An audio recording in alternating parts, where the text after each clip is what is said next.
All cinematic crew stand by.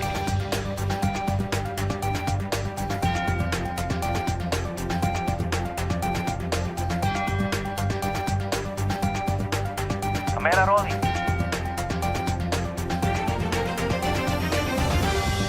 In 5, 4, 3, 2, 1. Kawan pajak, selamat berjumpa kembali di podcast Cermati bersama saya Ani Natalia, dan hari ini sudah tiba di studio staf ahli Menteri Keuangan bidang kepatuhan pajak Bapak Yon Arsal. Dan pada episode kali ini kita akan membahas tentang kenapa harus aktivasi akun Cortex. Sebelum itu mari kita saksikan terlebih dahulu tayangan berikut ini. Pak Dirjen, dari podcast Cermati boleh minta waktunya sebentar, Pak? Boleh. Seperti kita ketahui, Pak, saat ini DJP tengah marak mengajak wajib pajak untuk mengaktifkan akun Cortex. Yep. Hari ini kita mau dengar langsung dari Pak Dirjen, sebetulnya mengapa penting mengaktifkan akun Cortex? Silakan, Pak. Penting banget tentu. Yang pertama, jadi memang harus aktivasi supaya bisa akses semua fitur penuh yang di sistem layanan yang terintegrasi dan semuanya digital.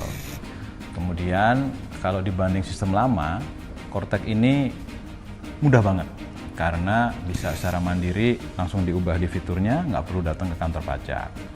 Terus sekali masuk udah bisa akses semua layanan online. Yang selanjutnya begitu kita bisa aktivasi, kita bisa akses semua fitur mulai dari SPT, faktur, bayar pajaknya, bukti potong, dalam satu platform yang terpusat, nggak perlu ke platform yang berbeda-beda. Nah, udah gitu, kalau wajib pajak itu memilih untuk nggak bisa harta, jadi hartanya digabung suami istri, nah itu si istri nggak perlu lagi lapor SPT tahunan yang terpisah. Nah, berikutnya, semua pelaporan Cortex itu betul-betul digital base, sudah nggak ada yang manual. Udah gitu, semua permohonan bisa langsung di-trace, di-track sudah sampai di mana. Sehingga tentu ini menjamin pelayanan yang lebih transparan dan informatif. Nah, yang terakhir, untuk teman-teman wajib pajak UMKM, Cortex juga nyediain fitur pelaporan omset bulanan. Nah, ini tentu mudah banget karena mereka kan tinggal bayar 0,5% dari omset kalau memang itu belum melebihi 4,8 dan di atas 500 juta. Jadi intinya Cortex itu benar-benar menyederhanakan pelayanan, kemudian dari yang macam-macam platform jadi satu platform, dan semuanya digital. Mungkin terakhir Pak Dirjen, kata-kata hari ini untuk kawan pajak di rumah, silakan Pak. Ada yang penting banget nih, jadi mulai tahun depan, tahun 2026, hanya ada satu channel pelayanan perpajakan, hanya lewat Cortex, udah nggak ada lagi DJP online. Jadi segera aktivasi akun Cortex, supaya hidup Anda makin rileks. Terima kasih Pak Dirjen. Masih. Selamat melanjutkan aktivitas kembali, Pak. Selamat pagi Pak Yon Arsal. Selamat pagi Kak Ani. Terima kasih sudah sampai di studio podcast Cermati. Tadi kita sudah menyaksikan tayangan Pak Dirjen ketika ditanya oleh kru podcast Cermati tentang aktivasi akun Cortex. Apa menurut Bapak?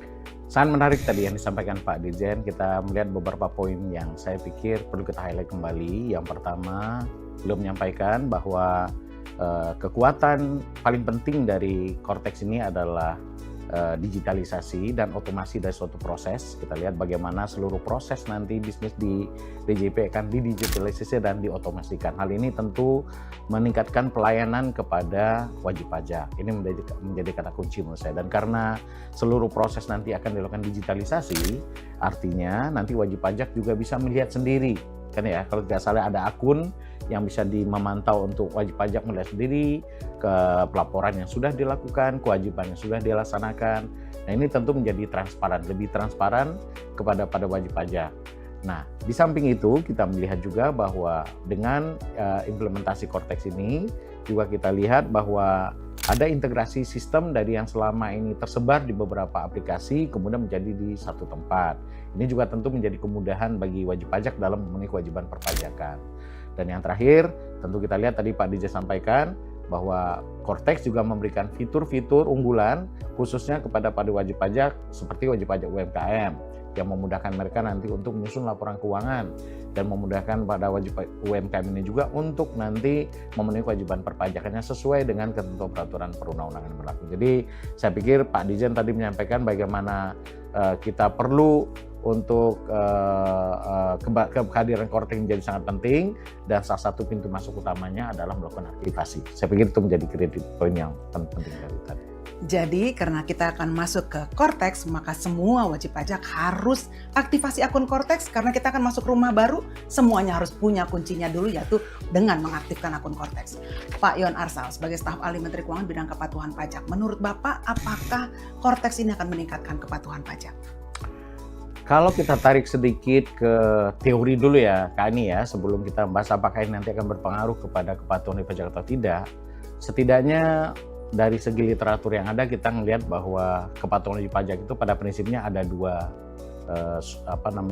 teori yang melatar belakang. Yang pertama, teori-teori yang berbasis kepada ekonomi atau faktor-faktor ekonomi, kepatuhan wajib pajak berbasis disebabkan oleh faktor ekonomi, dan yang kedua adalah faktor-faktor non ekonomi.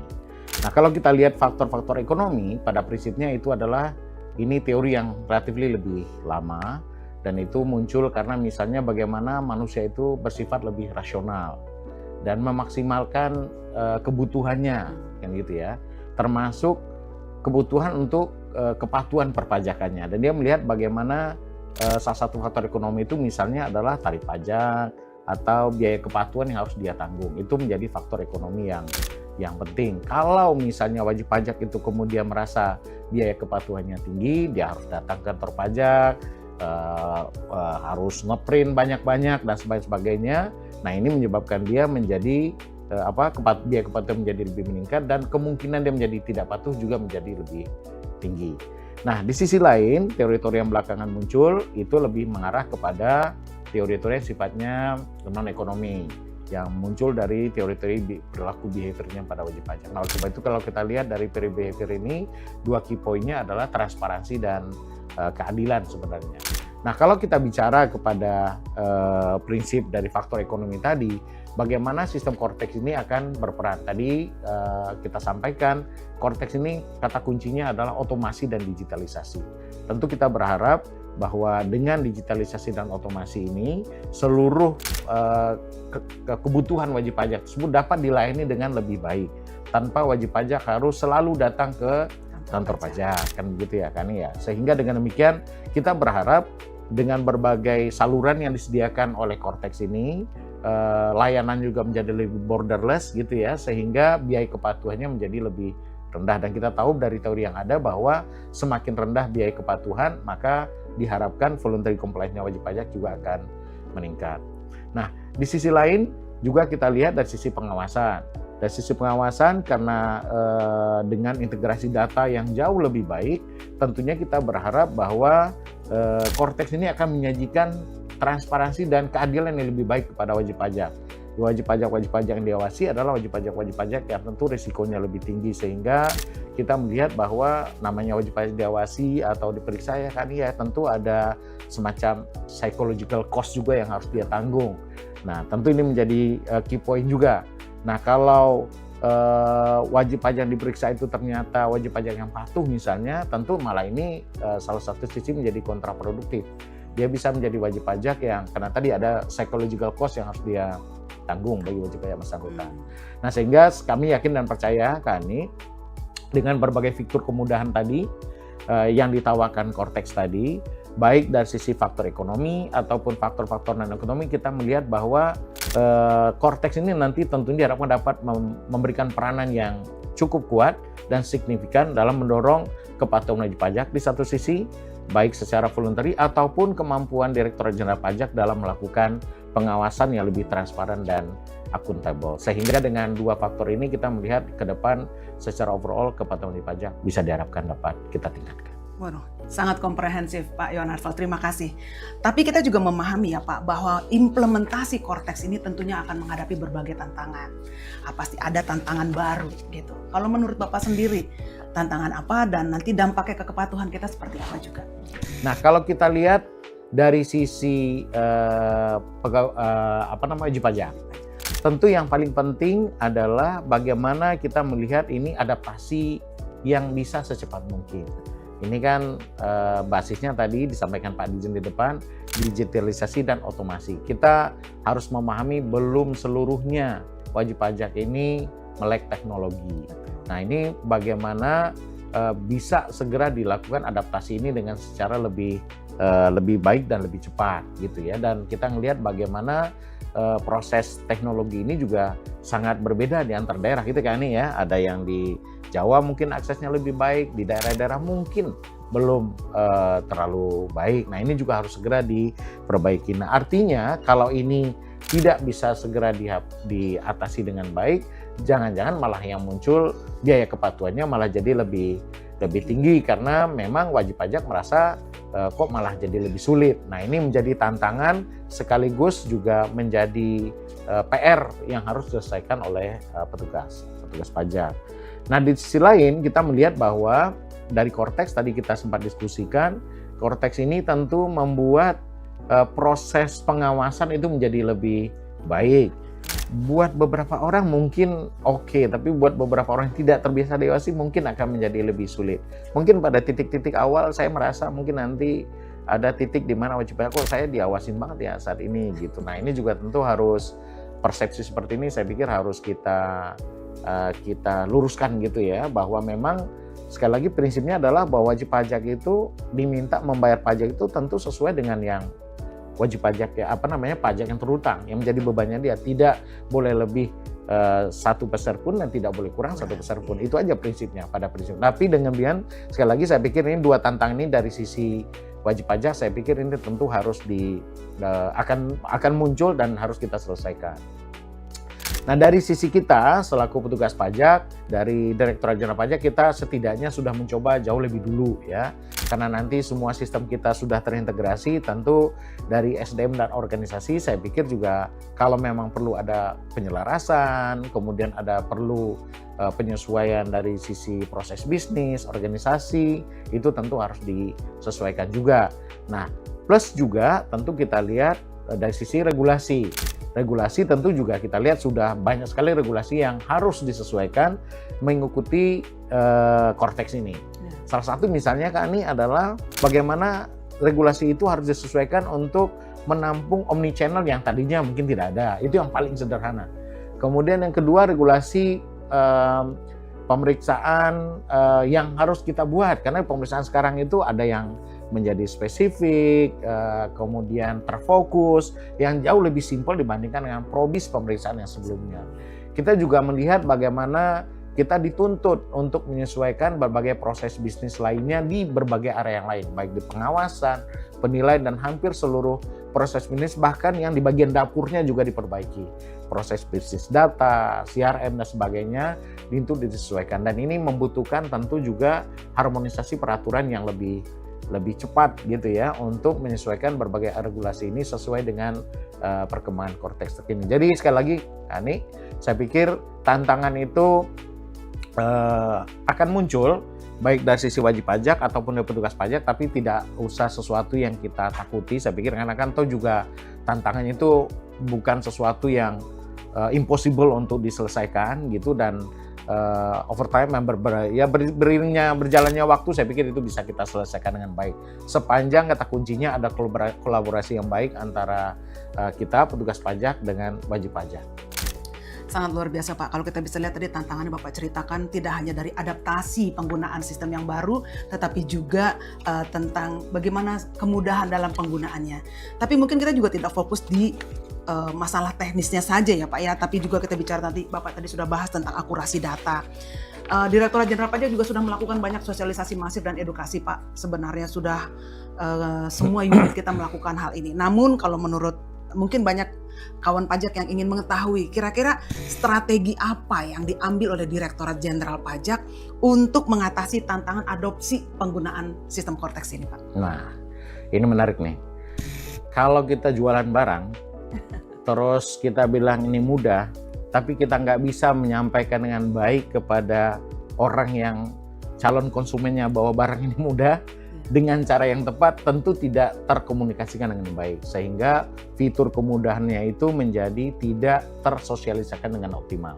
Saya melihat dalam beberapa waktu belakangan, dan ini bukan waktu belakangan, semenjak kita sudah Januari ya 2025 ketika kita sudah mulai melaksanakan Cortex, itu teman-teman baik dari segi sosialisasi, bahkan sebelumnya juga sudah dilakukan persiapannya juga sudah, tapi 2025 kita ngelihat tentu di awal-awal kita ngelihat bagaimana namanya ada hiccup sedikit lah ya di awal implementasi. Menurut saya suatu yang wajar lah, suatu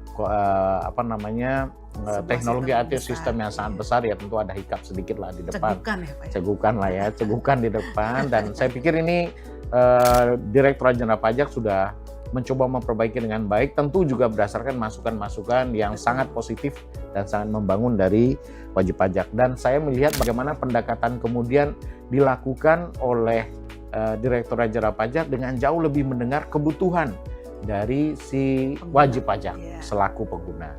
Dan inilah kemudian yang saya lihat belakangan, tadi Kak Ani sampaikan, kita melakukan misalnya, ini salah satu yang akan segera pesta besar penerimaan SPT kita, Januari sampai dengan Maret, insya Allah tahun depan, sampai April untuk PPh Badan ya. Dan kita lihat berdasarkan pengalaman yang kemarin-kemarin, tentu kita tidak ingin ini menjadi masalah nanti. Nah sehingga saya lihat salah satunya kemarin adanya kita lakukan simulasi ya, kalau tidak salah ya. Betul. Simulasi mulai 2 kali ya sudah dilakukan ya. Pak, yang pertama dari pegawai internal, pajak saja. Kemudian diperluas ke Kementerian Keuangan. Nah, saya pikir kalau bisa dicoba ke yang lain juga lebih bagus sebenarnya kan. Karena ini tempatnya kita untuk menguji coba sistem yang luar biasa besar ini untuk ngetes apakah ini bisa difamiliarisasi dengan cepat dan adaptasi tadi ya, seperti yang disampaikan, adaptasi ini bisa lebih cepat nggak bagi wajib pajak dan bagi para petugas pajak, sehingga kita antisipasi kalau seandainya ada isu-isu yang yang muncul itu bisa diselesaikan dengan lebih cepat. Saya ingat beberapa waktu lalu Pak Dirjen pada waktu sampaikan di DPR, di waktu di RDP, beliau menyampaikan salah satu alat ukur atau salah 2 alat ukur ya yang menunjukkan keberhasilan sistem itu adalah dari sisi throughput-nya dan dari segi latensi. Latensi ini bagaimana, throughput itu bagaimana kemampuan sistem gitu ya, menerima aplikasi dan menerima permohonan gitu ya, memproses gitu ya, data yang ada, dan sisi lain adalah latensi waktu tunggu gitu ya. Dan kita lihat dari throughput dan dari segi pengolahan SPT massa yang ada saat ini, kita melihat bagaimana sistem ini sudah mampu mengolah SPT massa, SPT tahunan dengan jumlah yang sebenarnya kurang lebih sama dengan atau malah jauh lebih banyak dibandingkan dengan sebelum kita implementasikan Cortex. Sehingga ini menunjukkan bahwa sebenarnya sistem kita ini sudah jauh lebih baik dibanding pada awal penerapan sekalian tadi. Jadi sudah lebih ready. Dan yang kedua, adalah tadi Kak Ani sampaikan, dari sisi kesiapan sistem kita oke. Yang kedua kita lihat bagaimana dengan akurasi datanya, karena ini menjadi sangat penting. Sistem sedemikian baik, kalau mobilnya canggih tapi bensinnya kotor kan mobilnya nggak jalan. Nah akurasi data ini kan, data kita itu ada 2 ya kan ya, data internal sama data eksternal. Data internal menurut saya dengan perbaikan sistem itu jauh akan lebih gampang diperbaiki. Kenapa? Karena dengan tadi segala proses diotomasi dan digitalisasi, wajib pajak udah langsung. Jadi manual proses sudah sangat minimal dilakukan. Jadi data, akurasi data itu insya Allah akan jauh lebih baik masuk ke dalam sistem. Kalau datanya lebih baik, garbage in, garbage out kata orang ya kan. Kalau datanya baik ya otomatis outputnya juga akan baik. PR kita adalah menyelesaikan data eksternal. Nah, data eksternal ini kan somehow kan agak berbeda, mungkin platformnya berbeda, modelnya berbeda, mungkin di beberapa instansi belum seluruhnya menerapkan single identification number, NIK gitu ya sebagai identitas gitu. Nah, sehingga ini tentu perlu satu untuk perbaikan pengayaan kuantitas data. Kuantitasnya kita bisa melakukan kolaborasi melalui berbagai PKS dengan kementerian lembaga, dengan pemerintah daerah seperti ya teman-teman Pido Humas sudah lakukanlah, dengan asosiasi dengan berbagai pihak lain, dan saya pikir DJP sudah banyak melakukan itu. Dan yang kedua, selain kuantitas data, tentu yang penting adalah kualitasnya.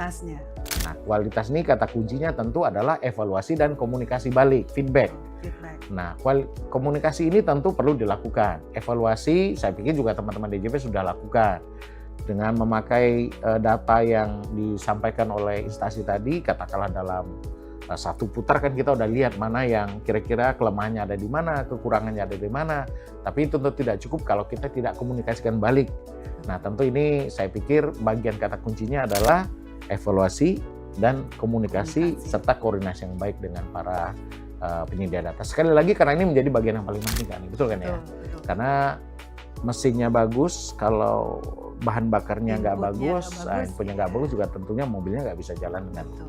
optimal. Jadi akurasi data dan kemudian kemampuan sistem itu sendiri itu menjadi sangat krusial. Betul sekali.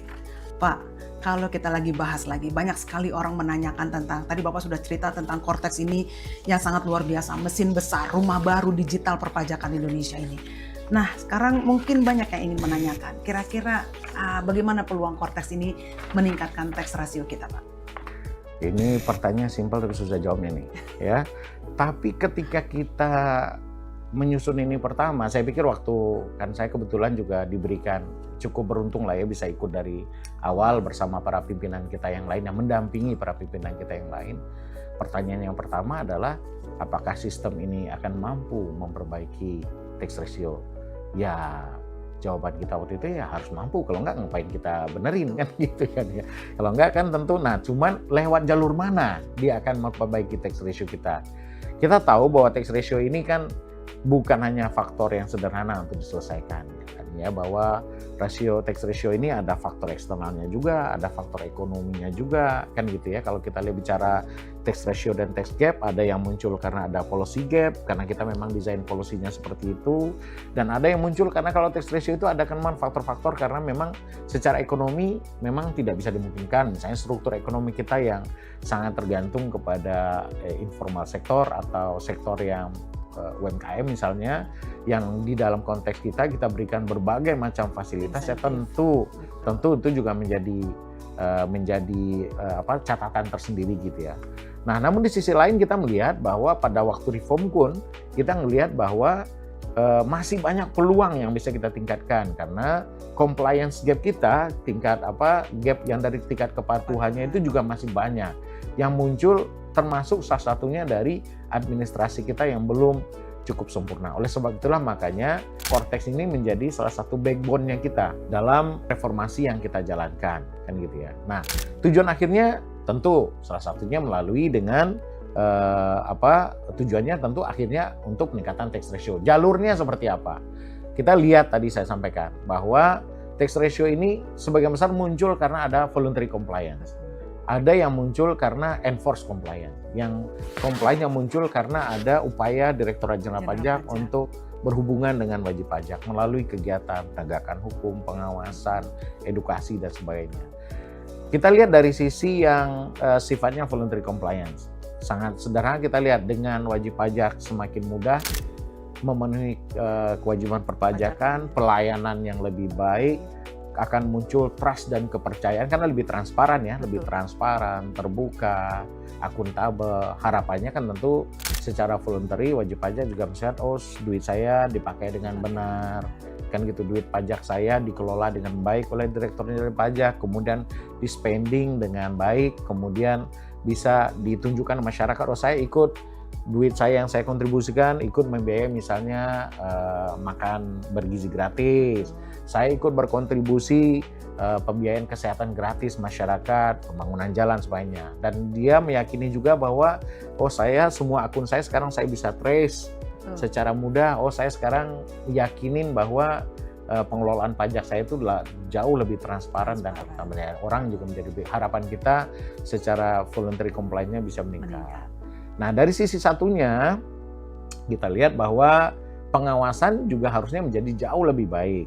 Karena kita dengan sistem akurasi data tadi Kak Ani sampaikan, dengan data yang lebih baik, itu mudah-mudahan kita bisa memetakan mana wajib pajak. Kan kita sekarang personalisasi nih wajib pajak ya. Wajib pajak itu kita personalisasi berdasarkan tingkat resikonya.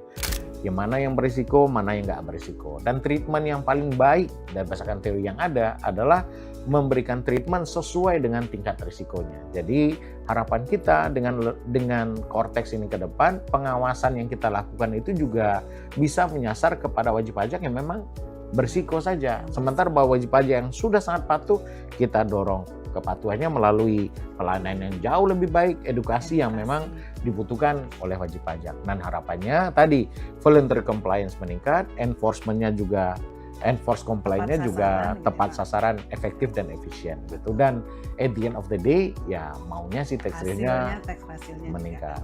Dan ini tentu harus kolaborasi lagi tadi dengan faktor-faktor yang eksternal tadi yang saya pikir kolaborasi dua faktor ini mudah-mudahan betul-betul bisa mengoptimalkan keseluruhan tax ratio. Ini kalau bincang-bincang sama Pak Yon tuh rasanya kayak lagi kuliah tapi dapat dosen yang paling juara gitu loh Pak. Terima kasih sekali Pak Yon Arsal. Hari ini saya yakin kawan pajak dimanapun berada yang menyaksikan podcast ini sependapat dengan saya bahwa hari ini daging semua gitu ya. Pak Yon Arsal, sebelum kita mengakhiri podcast Cermati episode kali ini, kira-kira ada yang Bapak ingin sampaikan kepada kawan pajak yang sedang menyaksikan podcast? Cortex ini tentu adalah kita siapkan Ya. untuk memperbaiki memberikan kemudahan pelayanan kepada wajib pajak.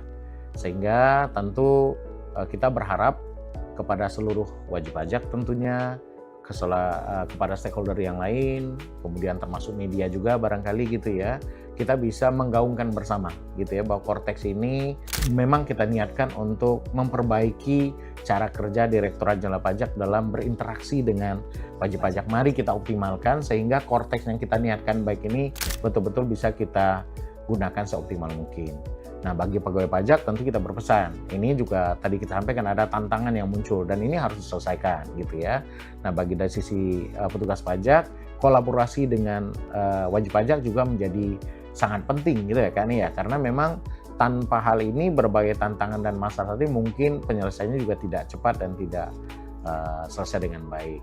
Nah, dan terakhir karena mengingat kita akan segera memasuki masa penyampaian SPT tahunan di tahun pajak 2025 ya, mungkin nanti Januari sampai Maret untuk orang pribadi dan sampai April untuk WP badan, dan salah satu pintu masuknya tadi kami sampaikan adalah aktivasi akun ya. Betul. Karena kalau tanpa diaktifasi kita nggak bisa masuk rumahnya. Betul. Gitu ya. Jadi seperti Pak Dirjen sampaikan tadi, mari segera aktifasikan akun Cortex Anda sehingga urusan pajaknya menjadi semakin rileks. Luar biasa. Nah, mari kita lakukan secepat mungkin sehingga juga menjadi semakin mudah bagi kita semua. Terima kasih, Kak Nik. Terima kasih Pak Yon Arsal, staf ahli Menteri Keuangan bidang kepatuhan pajak. Kawan pajak yang menyaksikan podcast Cermati, demikian bincang-bincang kita bersama Pak Yon Arsal. Jadi, jangan tunggu lebih lama lagi, segera aktifkan akun Cortex Anda. Sampai jumpa di episode podcast Cermati berikutnya. Cermati cerita reformasi terkini, semuanya ada hanya di Cermati.